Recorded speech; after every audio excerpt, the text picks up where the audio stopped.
श्री स्वामी समर्थ.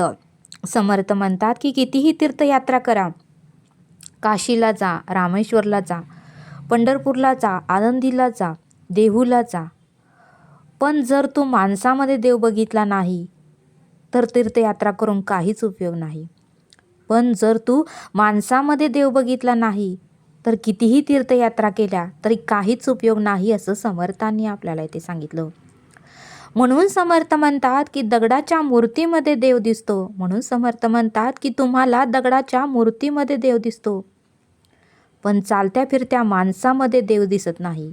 पण चालत्या फिरत्या माणसामध्ये का देव दिसत नाही, असं समर्थांनी आपल्याला इथे सांगितलं.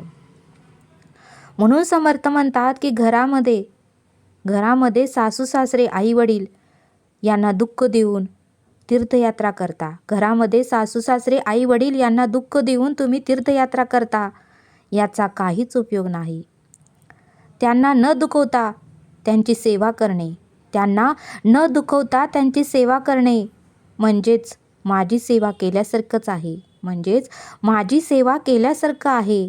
म्हणून समर्थ म्हणतात की तीर्थयात्रा जरूर करा. म्हणून समर्थ म्हणतात की तीर्थयात्रा जरूर करा, पण अगोदर पशुपक्षी, प्राणी, मनुष्य, वनस्पती यांच्यामध्ये आपल्याला देव बघता आलं पाहिजे.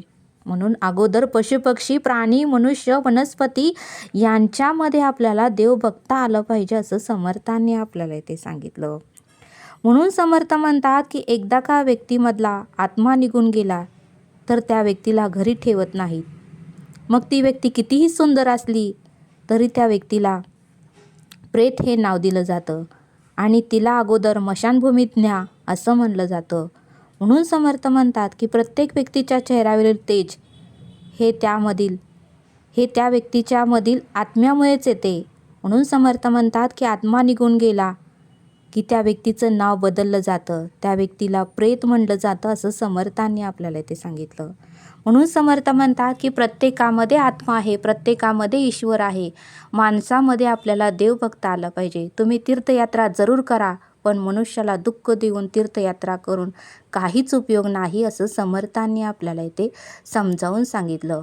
म्हणून समर्थ म्हणतात की माणसामध्ये, मनुष्यामध्ये, पशुपक्ष्यामध्ये, वनस्पतीमध्ये आपल्याला परब्रह्म ईश्वर बघता आलं पाहिजे, कारण परब्रह्म नाही अशी कोठे जागा शिल्लक नाही, असं समर्थांनी आपल्याला इथे समजावून सांगितलं.